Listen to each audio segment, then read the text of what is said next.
Hello guys, video 6A6 में यानी क्षेत्रमिति में ही आपको हम आज बता रहे हैं वृत्त के बारे में, मेंसुरेशन ऑफ सर्कल्स। तो पहले वृत्त में होती क्या क्या है ये आपको जानना जरूरी है, उसकी पहचान जरूरी है, तभी आप आगे का कोई हिसाब बना सकते हो। तो इसमें प्रमुख बिंदु होता है वृत्त में केंद्र। तो केंद्र यहाँ पर वो देख रहे हो, यह वृत्त का केंद्र है। इस बिंदु से ये जितना देख रहे हो गोलाकार में कोई भी बिंदु ले लो, यहाँ से उसकी दूरी समान होती है। यानी जितना यहाँ पर ओ है उतना ही यहाँ पर ओ एन है, उतना ही यहाँ पर ओ एन है। तो केंद्र देख रहे हो, त्रिज्या यहाँ पर कहा कह दिया गया, ओ से ए की दूरी क्या है, आर है, यानी ओ ए के बराबर है, यह त्रिज्या है। व्यास क्या होता है, एम एन।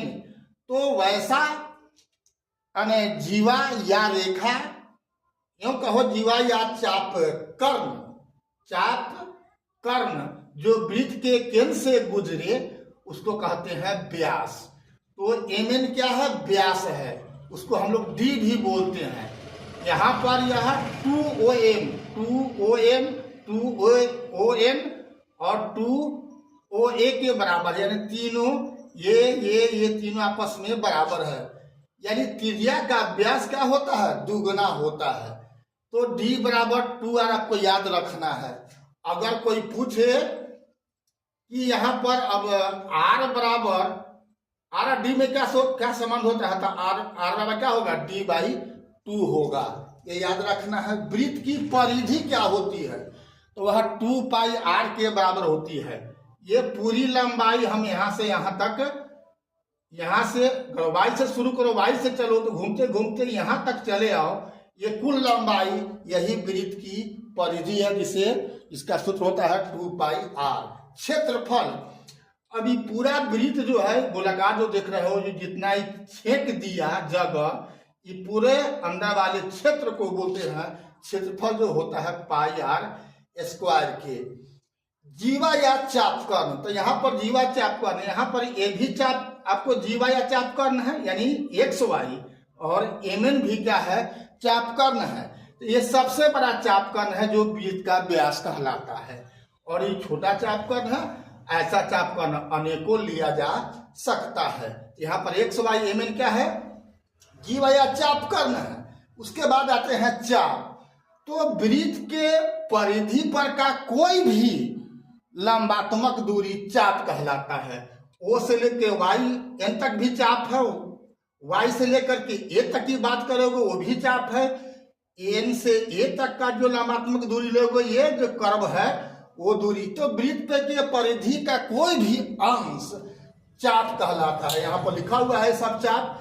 वाई से शुरू करो, पूरा यहाँ से यहाँ तक काटो, तो पूरा वृत्त का परिधि भी क्या है, एगो चाप ही है। तो चाप छोटा है या बड़ा है या फुल होगा के मतलब यहाँ से वाई से शुरू करो, जहाँ से शुरू करो वहीं पर पहुंच जाओ तो फुल चाप हो गया, अन्यथा छोटा बड़ा हो सकता है। अब आता है वृत्तखंड। तो कोई भी चापकर्ण या जीवा वृत्त को दो भाग में बांटता है, छोटा, बड़ा या समान। तो यहाँ पर ये चाप की बात करो, XY वृत्त को दो खंड में बांट रहा है। एक कौन, ये एक छोटा वाला और एक इधर बड़ा वाला, ये जो देख रहे हो सो। तो छोटा वाला लघु वृत्त खंड हो गया, और ये जो बड़ा वाला हो गया XY के इधर पार्ट में, वो हो गया छोटा वाला। लघु वृत्त खंड समझ गए, ये हुआ। और दीर्घ वृत्त खंड कौन हुआ, नीचे वाला, ये हो गया कौन, लघु वृत्त खंड। ये हो गया लघु वृत्त खंड, ये हो गया लघु, और ये जो देख रहे हो ये पूरा ये हो गया दीर्घ वृत्त खंड। समझ गया। अब हो गया अर्धवृत्त। तो यहाँ पर ये भी कोई था ही चाप करने या जीवा, MN भी एक चाप करने या जीवा है। तो ये देखो वृत्त को दो भाग में बांट दिया, जितना इधर है उतना ही इधर है। तो वृत्त का व्यास किसी वृत्त को दो समान भागों में बांटता है उसे क्या कहते हैं? अर्ध वृत्त कहते हैं। आशा है ये सब बात समझ रहे होगे। मैं थोड़ा आगे की भी बात करूंगा। तो यहां पर और भी शब्द है क्या? केंद्रीय कोण। क्या है? केंद्रीय कोण। तो कोई भी चाप द्वारा केंद्र पर जो कोण बनता है, कोई भी चाप द्वारा, तो मान लो कि ये चाप है, इसका नाम भी कर देते हैं ए और बी। तो ए यहां पर भी कर देते हैं। ए पी बी चाप द्वारा जो इस केंद्र पर बन रहा है कोण, इसी को बोलते हैं केंद्रीय कोण। यहां पर केंद्रीय कोण कौन हुआ? थीटा हुआ। ठीक है, केंद्रीय कोण समझ गया। अब है चाप की लंबाई, यानी ए से बी चाप की लंबाई, इसका सूत्र होता है पाई आर थीटा बटा में 180। Pi r theta. A P B चाप की लंबाई किसका? ए पी बी, ए से कहां तक? बी तक। ए पी बी यानी ये चाप यहाँ की लंबाई 100, क्या होता है? पाई आर थीटा बटा में 180। समझ गया। अब है केंद्रीय कोण। तो समझिए वृत्तखंड,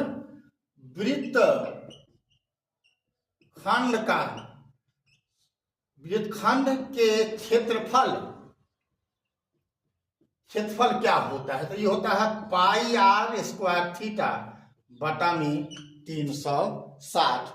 वृत्तखंड, ये जो बना खंड ये थीटा है, तो इसका क्षेत्रफल क्या होगा? तो पाई आर स्क्वायर थीटा बटा में 360 होता है। अब एगो लास्ट में बचता है क्या? परिमिति। कथी का? वृत्तखंड की परिमिति। क्या बचा?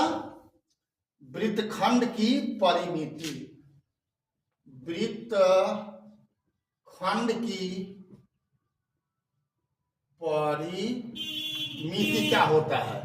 तो ये तो हो गया 2r, ये हो गया 2r। कौन? ये और ये प्लस इस चाप का लंबाई क्या है? पाई आर थीटा बटा में 180 या प्लस 2r। यही वृत्तखंड की परिमिति हुआ। ना समझा? ए से लेके बी तक का चाप हो गया, उसका सूत्र होता है पाई आर थीटा बटा में 180।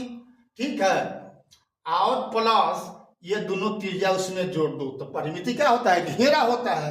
तो इस वृत्तखंड की परिमिति हो गया, इस वृत्तखंड की परिमिति यानी ए ओ बी। ठीक है, क्या? पाई आर थीटा बटा में 180 प्लस 2r। अभी तक अगर आप BKR कुशवाहा प्रोफाइल को फेसबुक और इंस्टाग्राम पर फॉलो नहीं किया है तो फॉलो कर दो और यूट्यूब पर सब्सक्राइब कर दो। ऐसे जानकारी के लिए ही फिर हम मिलते हैं अगला वीडियो में। तब तक के लिए जय हिंद, जय जगत, जय भारत।